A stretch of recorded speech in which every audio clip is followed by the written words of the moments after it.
expressed during the related show are those of the show personalities and guest alone, and not those of Vic Canellis Media Group, its parent, affiliates, or stations. VCMG Live is not responsible for any content, information, or opinions expressed. User bears full responsibility for their reliance on such content, information, or opinions. Amp2.tv presents Tell Us Your Business, where you're invited on the air to tell us what makes your business stand out in the community. It's important we hear from you to tell us all we need to know about what you do best. Tell Us Your Business uses the latest radio and television production systems, and all shows can be seen on amp2.tv. If you have a question for our guest, call 888-565-1470. Now, let's get ready as our guest hits the airwaves and informs us about what we need to know on Tell Us Your Business. Hi, good evening, everybody. I'm your host, Keith Willard. Welcome to Tell Us Your Biz. Tonight, we're going to be talking about a bunch of things that we as wedding planners go through as part of our business. And one of the things that we're going to be talking about tonight is anticipated experience. It's one of those things that can really cause lots of drama when it comes to not just wedding planning, but just life itself. And I've invited actually one of my favorite event planners outside of myself, Anna Hess Events. Anna, say hi. Hi, thank you so much for having me, Keith. I'm glad to be here this evening. So, one of the things that we've had this conversation privately multiple times, is that anticipated experience. It seems to seep into every kind of facet of our lives. I mean, I have an anticipated experience when I go see my mother, right? I have an anticipated experience when I have a fight with my husband. Right. There's always that moment in your head, and you go click, click, click, click, click. This is what I anticipate is going to happen. That's so true. Right? And then it happens in the wedding planning. So we have a bride come in, or we have a couple come in, and the first thing that they say is, my guests are expecting me to do such and such. Right. And all of a sudden, you have to pull them back. Right. It's like, don't think about what other people want you to do. No. What you do have you to want enjoy to do? the day. You have to enjoy the day. Absolutely. Right, and I think a lot of that comes, and unfortunately that comes with a lot of the B word also, budget, right? Because people think that if they don't have the budget, that anticipated experience is not going to be achievable. Right. And that's just not the case. I was just going to say, it's so achievable. I mean, there's tiny little elements throughout the start, the middle, the ending that really, I guess, your guests will enjoy. Yeah. So what do you think goes into a great event? What do you feel are the big pillars when it comes to a great wedding? And one of those, a few things that people should anticipate when planning their wedding? I mean, I think there should always be a welcoming feeling, for sure. So I think it starts really with the invitation. Really? Yeah, I do. I think so? you get the invitation and you're anticipating of what the party's going to be about. Then it's the gathering in the beginning of the event, and then obviously it's the ceremony, the heightened part of that. Yeah. Then it moves over to cocktail, and you're really talking to your family and friends at that point. Right. Maybe a few cocktails in. Yes. And it changes your experience. Absolutely, and sometimes they have music and all sorts of activities during that cocktail hour. So I think couples are really spending the time to do that for their guests. Do you think it's more so now because of COVID? Because one of the things that I felt like COVID did for us, as much as it took away from us, one of the things I think that it did for us is kind of reset that life expectancy. I totally agree. What's important to me as a person. Absolutely. I mean, it's even going into the menu details of what the couple really enjoy eating, or something special in a dietary need. They're really, bringing that to the event. So that's one of the things that I have a conversation with my brides is that I tell them that, look, most people have a much lower expectation than you think. When you get invited to a wedding, right? Let's say you haven't even gotten the invitation yet. You get invited to a wedding. Most people go, great, I'm going to see people get married. I'm going to have a few cocktails. I'm going to get to eat something, and I'm probably going to dance. Right. Right? No, absolutely. That's a fairly low bar. Right. When it comes to planning. No, right. Right? I mean, and then everything else I think is kind of frosting on top of that. So why do people put so much pressure on themselves when it comes to planning their events? Because there is so many different details to it. Yeah. I mean, it goes anywhere from, the music selection to the entertainment to the food to the linens to, my gosh. I know, but that can be a little overwhelming. Yeah, it can be. Which is why you need a planner. Just saying. That's why you need a planner. But I think that if we start with the basics and say, you have people that you're inviting to the wedding that love you. Right? So why don't you start with that anticipated experience, that you have a bunch of people coming, and they're coming to the wedding not because of what you're feeding them, not because of what kind of excitement little piece that you're going to put at the end of the night. They're coming because they love you and they want to see you get married. That's so true. Right? Yeah, that's so true. I think some couples miss out on that experience because they're so caught up in all of that, and that's kind of you see it in both two different types of couples. The couples that are really enjoying their event, and then there's also couples that are just very they almost miss the event because they're just so caught up in the little things of things that are happening that they don't even need to be worried about because no one's even going to remember that or even know that even happened. And guys, if you're out there planning your wedding, I'm telling you right now, start with the basics. I think there's 5 pillars to every wedding. Venue, catering, florals, photography, and entertainment. You're right. If you have those 5 things, you've got a party. That's it. Right? Absolutely. And your venue could be your backyard. It could be a barbecue. Absolutely. But as long as you have the heart and soul of what it basics. really means to you. Right. One of the pieces of advice that I give my clients is hold on to 5 things, right? Pick 5 things that are really, really important to you. I mean, and I've had everything from I want a Cinderella dress, right? I want to have a drink named after my dog. Swear to God, that just happened. No, that's... And actually, it's 3 dogs. Oh, so that's 3 cocktails. Yeah, 3 cocktails. One of them is like a Cocoa Chihuahua or something. It's the craziest thing. But hold those things true to yourself. Yeah. Because no matter what else happens in the planning process, because a lot does happen. I mean, it's a long process. Right. And for some people, they say that it's like a blur to them, even though it's been a year worth of planning, but the day of, it's gone by so quickly, or it's been so amazing that it's been like a blur. Right. So. And that night goes by so fast. So 5 hours is a really blink of an eye. Right. I have to tell you, I recently had a wedding, and when we got into the planning process, they got the DJ contract, and they actually hired me in later after they found the venue and after they found their DJ, and started to feel a little overwhelmed, and they're like, okay, we need help. We need somebody that knows what they're doing. And their DJ contract was for 5 hours.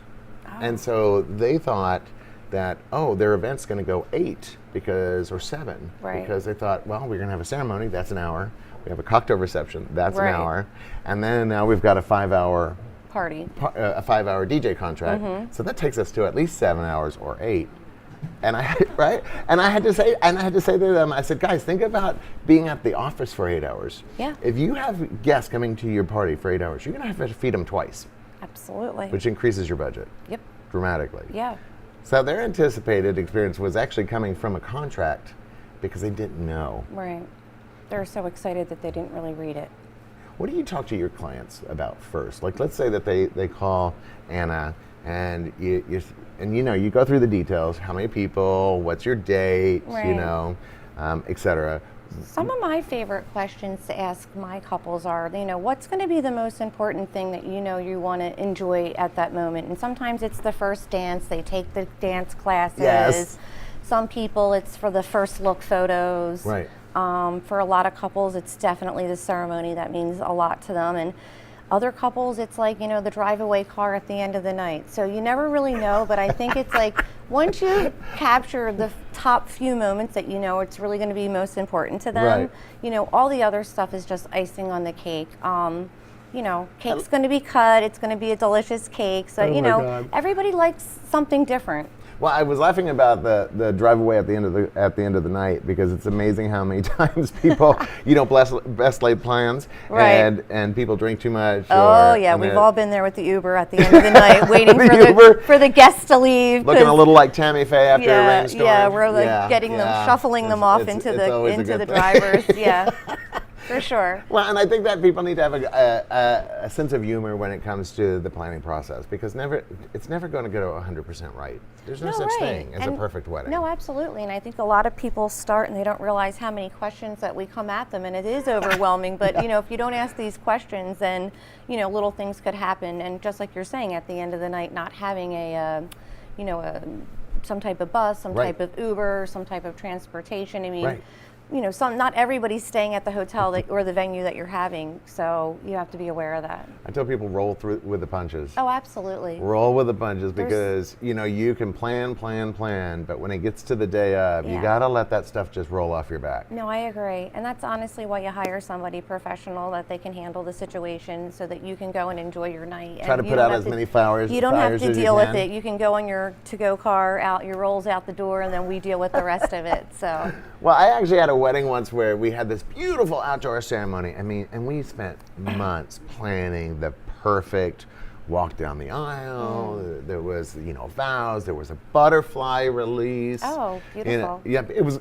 Yes, was going to be beautiful. And then God left, right? Oh, yeah. And it poured.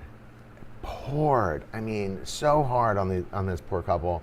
And they were so in love, and they had taken my advice and said, look, whatever happens today, roll with it, because sometimes the best photos, the best memories in life come from the things that you can't anticipate. That's so true. Right? And the photos from that wedding of these two running down the aisle, laughing in the rain, and of course the guests got into it too, because they read off the couple, energy. the energy of the couple. And the photos from this wedding are one of my favorites. That's great. Yeah. Because you can feel the love. Yeah, and that's what it's about. Right? It goes back to the, feel the love. Absolutely. And if you're a bride, and this goes back to this, how important is it to keep a straight face? Right?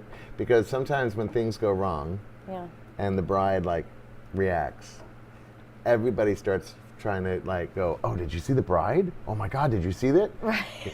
And they go, oh, she's all stressed out. Oh my God, she's freaking out. Right. And what happens? They start to freak out. That's right. It's like a chain. It's like a chain reaction. It's like a chain reaction. She has to be the CEO, or he has to be the CEO, same-sex couples. Either way. Right, either way. But as a couple, it's important to maintain your demeanor throughout it. Now, I know, and we both know this, that during a wedding, you're dealing with people that have installed your buttons throughout your life, and now you've put them in a pressure cooker with a bunch of alcohol and soon-to-be additional families with, their parents, and they're going to be pushing your buttons. So it's not always easy. But again, if you have a good planner, we're going to help run interference on a lot of that. Yes, definitely. That's where we come in to, kind of diffuse a few things. Yeah. Yeah. One of my favorite stories, actually, I had a mother of a groom, and fairly well known person, and probably was actually going to be the most well known person at the wedding. Okay. Right. So, and she absolutely refused to have an outdoor ceremony for her kids. And all they wanted was this, and it was gonna be beautiful. It was beautiful, but she said, I don't want to sweat. And I said, well, great, you're the mother. You should be sweating anyway, And she's like, no, I refuse to have my wedding outside. Wow. And I said, well, okay, let me take you aside and let me explain something to you. You're going to be the most well-known person at this event. And if you decide that you don't want to show up to the ceremony because it's outside, they're not going to say that the bride was crazy. They're going to say that you were crazy. And so think about it. Think how the expectation of your actions are going to reflect back to you. Yeah. To affect, yeah. So she sucked it up and sat outside. Yeah. In 82 degrees and breeze. Beautiful Florida weather. Beautiful Florida weather, for goodness sakes. Yeah. Has there ever been one of those moments that actually worked in your favor, where you thought, oh, this is going to be bad, right? This is going to be bad, and then all of a sudden it turned into a really fabulous moment? I mean, sure. I mean, there's definitely moments that you work with your clients and you think, things are going to turn out or whatnot, and somebody will make a little complaint or a snicker. Right. We had a sparkler issue one time, and that was... Oh, what? Yeah, there's just an issue with the sparklers and expectations of having them, and they didn't light. It was what it was. You told me this. Yeah. Oh, you told me about this story. It was it wasn't good. And so, you have to roll with the punches and just say, hey, you're going to miss your opportunity to take your photos with your families if you don't get out there. But, it's sad when somebody's not getting what they expected. It is sad. I mean, even if it's just sparklers, but, couples get crazy for their details. They do. And again, I think they always say the devil's in the details, and I'm like, you could not say that any better. The devil is absolutely in the Couples details. Know what details they have purchased, cake toppers, let it be a sign-in book, a pen. They know what's supposed to be on the table. So and they eagle eyes for it. Yeah. Eagle eyes for it. But Yeah. I mean, think about these do-it-yourself. I love a do-it-yourself bride up to a point, right? But think about, they're like, oh, my family will help me decorate the tables. Yeah, that's a great thought, but that doesn't really mean, that's not going to happen when everybody's going for hair and makeup and everybody's eating food. And everybody's stressed out. Right. Oh my God. And so their anticipated experience is not about setting up tables. I guarantee you this, guys. If you're out there and thinking that your relatives are going to be setting up your tables, they're going to be having some cocktails. And getting their hair done. They're not going to be setting up chairs and linens and placing flowers down and setting the bar up. And we've really seen all of it when it comes to doing events. What was it like? Because you're relatively new to the event world. You started your company a couple of years ago. That's right, 3 years ago. 3 years ago. Getting into this market in South Florida, what was that like? I mean, I've been in it for 8 years now, so I feel almost ancient at this time. Yeah. And no jokes on the wrinkles. There's lots of bright lights, so I feel like I'm a little washed out, which is good. But what was it like when you first got into this? Did you know what you were stepping into? Absolutely not. Right? I mean, it's a really hard business here in South Florida. We have some really incredible planners, some designers, obviously, some beautiful venues. Right. It's hard. It's a hard, career to get into, but if you really enjoy it and you put out great events, then, you should just keep going and keep doing it. And you love that moment when that wedding moment when they kiss. I do. I love all of it. I love getting to know my couples and their family. I really love all do. of it. I do. I get to meet, the crazy Aunt Susan and, Uncle Fred that wants to take the microphone too long, and I do enjoy it. It is really nice. And then, when it's over, of course, it's that, it's the release, just like the couples must get, where, oh my gosh, it's over, and it's like, you planned all those details and it was a success. So I enjoy that part of it. What I love is that now that I've been and I've been doing weddings and events for longer than the 7 years I've had my company in Fort Lauderdale. You've been in it for a while. Thank you. Yeah, add to my age. Thank you. No, not long. I mean, but you also were in the hotel industry. Let it go. It's all right. No, I'm kidding. But what I really love is the fact that I've kept these friendships afterwards. You have to keep it professional. Right. Up until the event is done. Right. And what I really love is, something I didn't expect actually, is that I really fell in love with the families. Certain couples. Yeah, definitely. And that then you see, like I did a bride's wedding, and then I got to do her baby shower, Yeah. and then I got to do their mom's 80, 70. No, I don't want her watching. Yeah, don't say any ages. Yeah, so and it was nice to be part of that family. And I mean, I have another family that is from Trinidad, and I think I've done now 6 of their weddings. Wow. So they're like legacy clients where they're repeating. Is that what you call it? I Legacy do, clients? yeah. Like if it's someone that's gone from an engagement to a wedding to a baby to a... That's a legacy client? I think so, because you're with their families and you really get to know them, and you know what they like, what they don't like. Do you worry about that? And luckily, you have to be somewhat careful with some of the rules and stuff. Of course. But do you find that your legacy clients sometimes try to take advantage of you via price or your time?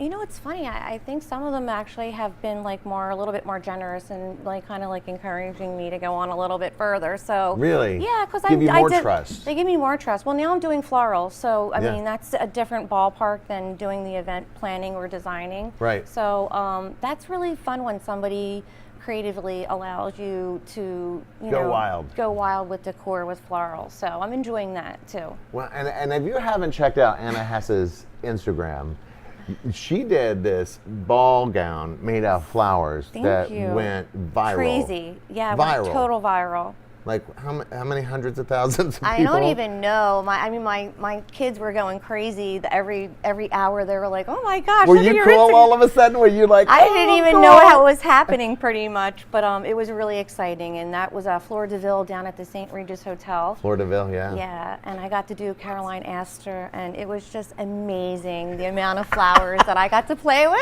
I want to do that every day. And honestly, guys, you got to check it out on their Instagram account. Oh, thanks. It's at Anna Hess Events. At Anna Hess Events, yes. At Anna Hess Events. You got to Right. check it out because the florals are really next level. Thank you. As I go through this and as I've gotten more into the business, one of the things that I didn't really anticipate for me was the accounting part. I love what I do so much that Right. sometimes I undersell my services. Right. You find you did that at the beginning? I think I guess everybody does that in the beginning. I mean, this is a very, event-driven area, South Florida. Yeah. A lot of people come here for events, They do. corporate events, all sorts of things. So it's very competitive, and, you got to make your mark and stuff like that. So it's been nice. I said yes to everything at the beginning. You did. I did, of course. Yeah. Please. I was the new girl in town, so of Right. course I had to say yes to everything. No, of course. But Of course. but as I've gotten more into this business, I think that when I started really sitting down and putting numbers to hours, Right. I realized that I was making like $6 an hour Oh, yeah. or $5 an hour. I'm like, Yeah. how am I supposed to eat off of this? Yeah, for me it was I started getting clients and they wanted certain vendors and I kept saying, "Oh, I know somebody. Oh, I know somebody. Yeah. I know somebody." Then I was like, "Oh my gosh, you know so many people. Like, what are you doing? You need to start speaking up for yourself and doing this, more, on a regular, pretty Right. much." And that's where it really came down to is like, doing events for other people and just, Right. making it into a business. And I love it. I love it here in South Florida. There's no other place to party. There really isn't. There really isn't. And I mean, and one of the things that when we're thinking about your venue or your location and your guest list, don't be shy from looking at multiple venues that aren't specifically hotel. And what you think you would like. Or what would you think you would like? Open your mind a little bit to alternate locations. Absolutely. Except during July. Don't pick an outside location. For goodness sakes, do not pick an outside location. Anybody that books anything from May until October, Yeah, it's tough. it's tough. Don't Yeah. go outside. It's very hot. I actually had a bride that we did at the pavilion, Okay. the West Palm Beach Pavilion. She wanted to do her wedding outside. It was July 12th. And I said, walk from your hotel to the, to Right. the You're ceremony like- at 3 o'clock in the afternoon and tell me if you still want to do the wedding outside. And let me just tell you, her anticipated experience changed dramatically. Absolutely. And so we actually moved it inside. What are some great resources for people that are just getting into the business? Nice. NACE is definitely a great resource. It's a big part of, South Florida chapter. We have lots of great events going on. NWP is a really great. NAWB. Is another great one. And for you guys that don't know, NACE is National Association of Catering and Events. NAWP is the National Society for Wedding Planners. National Association for Wedding Planners. Correct. And then MPI is for Meeting Professional International. Oh my God, don't quote me on that, but MPI. That's true. And those are some great local, not-for-profit organizations that if you're getting into the wedding and event industry, or even if you're trying to find yourself a great wedding planner, is a True. great resource to at least start with. Because one of the things I hear all the time is I didn't know what I was getting myself into. Right. Even as a business person or as a couple first getting into the event planning industry. That's true. And I think it's really important that, you start with knowledge base, right? You don't know what you don't know, No, exactly. You have to accept that. right? Yeah. You don't know what you don't know. So guys, if you're out there, we're almost at our time. I had a really great time. Anna Hess with Anna Hess Events. We love you. Oh, I love you, Keith. And if you want to get a hold of one of us, it's www.keithwillardevents.com, or you can find me on any social media at Keith Willard, or just say at Keith Willard, and for Anna Hess at Anna Hess Events. But for tonight, I just want to say thank you. It's been a joy, and we will see you hopefully at some point in the future. Yeah. Cheers. Cheers.